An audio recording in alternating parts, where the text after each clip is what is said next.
Ya, assalamualaikum warahmatullahi wabarakatuh. Perkenalkan, kami dari kelompok 8 ingin mempresentasikan hasil diskusi dari kelompok kami mengenai uji regresi dan uji beda.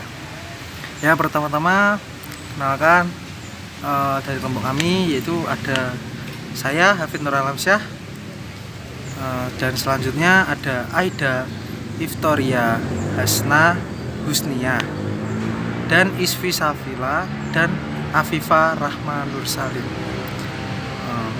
Teman-teman, selamat menyaksikan video dari kelompok kami. Semoga bermanfaat. Ya, pembahasan kita yaitu pengertian uji regresi, terus persamaan garis regresi, asumsi dalam regresi, pengertian uji beda, dan uji T. Ya, untuk pengertian uji regresi yaitu uji regresi adalah metode untuk mengukur pengaruh variabel bebas terhadap variabel tergantung. Regresi juga digunakan untuk memprediksi variabel tergantung. Berdasarkan dari Gujarati, mendefinisikan analisis regresi sebagai kajian terhadap hubungan suatu variabel yang disebut sebagai variabel yang diterangkan dengan satu atau dua variabel yang menerangkan. Variabel pertama disebut sebagai variabel tergantung dan variabel kedua disebut variabel bebas. Jika variabel bebas lebih dari satu, maka regresi linear berganda disebut dengan variabel berganda dikarenakan pengaruh variabel bebas akan dikenakan pada variabel tergantung. Persamaan garis regresi. Bentuk yang paling sederhana yaitu satu peubah bebas yang disebut dengan X dengan satu peubah tak bebas atau Z mempunyai persamaan, yakni Y sama dengan A plus BX. Y adalah variabel respon atau variabel akibat dependen. Kemudian X adalah variabel prediktor atau variabel faktor penyebab. A adalah konstanta dan B adalah koefisien regresi atau kemiringan besaran respon yang ditimbulkan oleh prediktor. Nilai-nilai A dan B dapat dihitung dengan menggunakan rumus ini. Kemudian untuk persamaan garis melalui dua buah titik dirumuskan seperti ini. Nama saya Afifah Rahma Nur Salim. Saya akan menjelaskan materi yang selanjutnya, yaitu uji asumsi dalam regresi. Uji asumsi ini digunakan untuk mengetahui pola dan kelinearitasan suatu populasi atau data, serta untuk menguji apakah data berdistribusi normal. Ada dua jenis uji asumsi yang harus dipenuhi oleh data pada uji korelasi, yaitu yang pertama uji normalitas, yang kedua uji linearitas. Yang pertama uji normalitas. Uji normalitas ini bertujuan untuk mengetahui apakah data berdistribusi normal atau tidak. Metode yang digunakan untuk menguji normalitas data secara SPSS adalah metode Kolmogorov-Smirnov. Langkah-langkahnya, yang pertama membuat hipotesis dalam bentuk kalimat.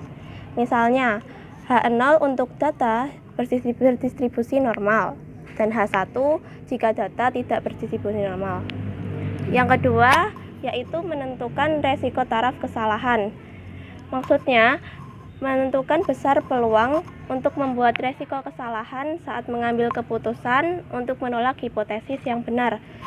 Risiko taraf kesalahan ini dilambangkan dengan alfa atau sering disebut dengan istilah taraf signifikan. Alfa sendiri bernilai 0,05. Langkah yang terakhir yaitu kaidah pengujian. Hasil dari SPSS tadi atau hasil akhirnya itu disebut sebagai probabilitas atau p-value.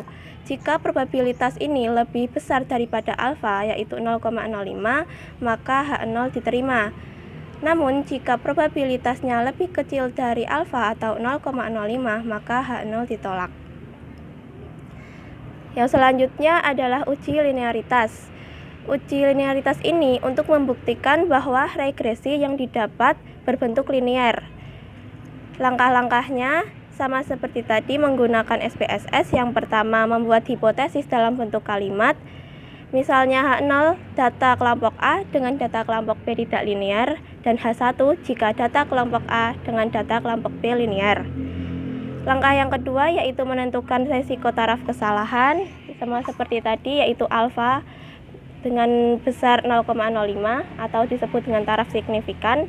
Dan langkah yang terakhir adalah kaidah pengujian. Jika hasil akhir atau probabilitas itu lebih besar dari 0,05, maka H0 diterima. Sedangkan probabilitas lebih kecil dari 0,05, maka H0 ditolak. Materi yang selanjutnya akan disampaikan oleh teman saya. Saya di sini akan membahas tentang pengertian uji beda. Di sini dikatakan bahwa pengertian uji beda adalah bentuk analisis variabel data untuk mengetahui perbedaan di antara dua kelompok data variabel atau lebih.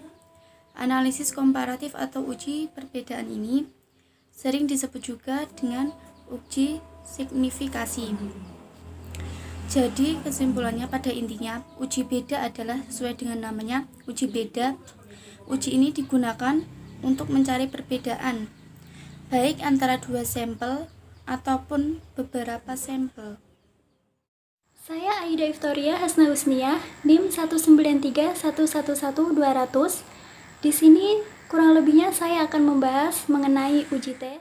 Di sini saya memaparkan 4 poin-poin, yaitu adalah yang pertama pengertian uji T, yang kedua jenis-jenis uji T, yang ketiga rumus uji T, dan yang terakhir adalah contoh soal dari uji T. Mari kita bahas secara runtun, mulai dari yang pertama, yaitu pengertian uji T. Apa itu uji T? Uji T atau t-test adalah salah satu tes statistik yang digunakan untuk menguji kebenaran atau kepalsuan hipotesis nihil yang menyatakan bahwa di antara dua buah min atau sampel yang diambil secara random dari populasi yang sama tidak terdapat perbedaan yang signifikan. Nah, uji signifikasi individual atau yang lebih dikenal dengan uji statistik T merupakan proses analisis data secara parsial dengan tujuan untuk melihat sejauh mana pengaruh parsial dari variabel bebas terhadap variabel terikat. Lalu selanjutnya yang kedua mengenai jenis-jenis uji T. Nah, di sini terdapat 3 poin dari jenis-jenis uji T. Yang pertama adalah one sample t-test, yang kedua paired sample t-test, dan yang ketiga adalah independent sample t-test. Mari kita bahas mulai yang pertama, yaitu one sample t-test. Nah, di sini one sample t-test atau satu sampel merupakan teknik analisis untuk membandingkan satu variabel bebas. Teknik ini digunakan untuk menguji apakah nilai tertentu berbeda secara signifikan atau tidak dengan rata-rata sebuah sampel. Lalu yang kedua adalah paired sample t-test. Nah, di sini paired sample t-test atau disebut dengan uji T berpasangan adalah salah satu metode pengujian hipotesis di mana data yang digunakan tidak bebas atau berpasangan. Ciri-ciri yang paling sering ditemui pada kasus yang berpasangan, satu individu atau objek penelitian dikenai dengan dua buah perlakuan yang berbeda. Walaupun menggunakan individu yang sama, peneliti tetap memperoleh dua macam data sampel. Yang maksudnya, analisis ini berguna untuk melakukan pengujian terhadap satu sampel yang mendapatkan suatu treatment atau perlakuan yang kemudian akan dibandingkan dengan rata-rata dari sampel tersebut antara sebelum dan sesudah treatment atau sebelum dan sesudah perlakuan. Lalu yang terakhir adalah independent sample t-test. Independent sample t-test adalah uji yang digunakan untuk menentukan apakah dua sampel yang tidak berhubungan memiliki rata-rata yang berbeda. Jadi, tujuan metode statistik ini adalah membandingkan rata-rata dua grup yang tidak berhubungan satu sama lain. Uji independent sample t-test ini juga memiliki syarat. Ada 3 syarat. Yang pertama adalah datanya berdistribusi normal. Yang kedua adalah kedua kelompok itu memiliki data yang independen atau bebas. Dan yang terakhir adalah variabel yang dihubungkan berbentuk numerik dan kategori dengan hanya dua kelompok. Nah, di sini kategori itu yang dimaksud adalah data variabel-variabel dapat dikelompokkan menjadi beberapa kelompok atau kategori. Selanjutnya, mari kita bahas mengenai rumus uji T. Yang pertama kita bahas adalah rumus dari one sample t-test. Di sini bisa dilihat rumus t-testnya. Di situ tertulis T sama dengan X min mu awal per S per akar N. Keterangannya, T sama dengan nilai T yang dihitung atau disebut dengan T hitung. Lalu yang X adalah rata-rata XI atau data ke I. Lalu mu awal sama dengan nilai yang dihipotesiskan. S adalah simpangan baku dan yang terakhir N adalah jumlah anggota sampel. Lalu yang kedua adalah pyrosample t-test. Di sini tertera keterangannya adalah X1 yaitu rata-rata sampel 1, X2 rata-rata sampel 2, S1 simpangan baku sampel 1, dan S2 simpangan baku sampel 2. Lalu S1 pangkat 2 adalah varian sampel 1 dan S2 pangkat 2 varian sampel 2. Lalu R sama dengan korelasi antara dua sampel. Lalu selanjutnya adalah independent sample t-test. Ada 3 jenis nilai yang harus terlebih dahulu kita persiapkan, yaitu XI adalah rata-rata skor atau nilai kelompok ke I, NI adalah jumlah responden kelompok I, dan SI2 adalah variance skor kelompok I. Setelah kita bahas rumus uji T, mari kita bahas yang terakhir, yaitu adalah contoh soal dari uji T. Tadi kan kita sudah bahas mengenai rumus uji T, ada 3 jenis, yaitu dari one sample t-test, terus dari pyrosample t-test, dan yang terakhir independent sample t-test. Di sini saya hanya mengambil satu contoh soal saja dari independent sample t-test. Nah, di sini bisa dilihat tabelnya. Soalnya adalah kita asumsikan peneliti mempunyai 2 kelompok sampel yang masing-masing terdiri dari 10 responden sebagai berikut. Langkah pertama yang perlu kita cari adalah nilai rata-rata dari setiap kelompok sampel. Jika dengan cara manual bisa dengan menggunakan cara jumlah skor kelompok I atau jumlah responden, tapi apabila memakai software bisa memakai rumus average. Di sini sudah ditemukan skor rata-rata kelompok eksperimen atau X yang pertama adalah 69,2000 atau bisa ditulis dengan 69,2 saja. Lalu yang X2 atau skor rata-rata kelompok kontrol sama dengan 69,6000 bisa ditulis dengan 69,6 saja. Lalu selanjutnya kita mencari nilai standar variance atau simpangan baku. Jika menggunakan software, bisa menggunakan rumus function. Berdasarkan perhitungan dengan Microsoft Excel, diperoleh nilai standar variance atau simpangan baku.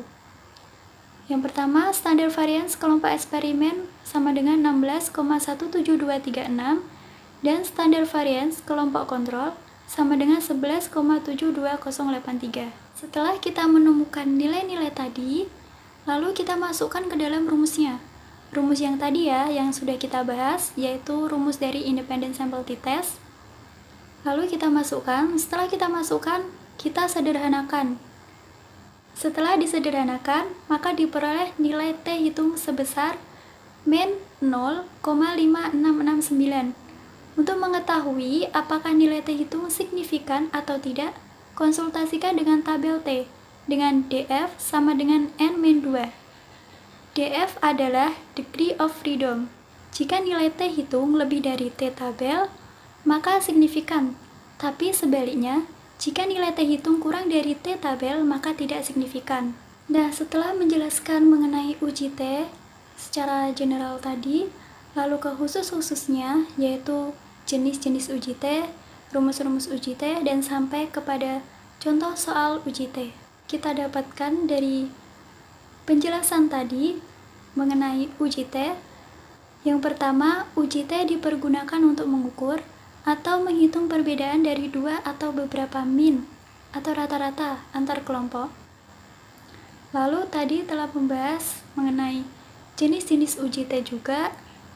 Ada 3. Yang pertama adalah one sample t-test, yaitu adalah membandingkan satu variabel bebas.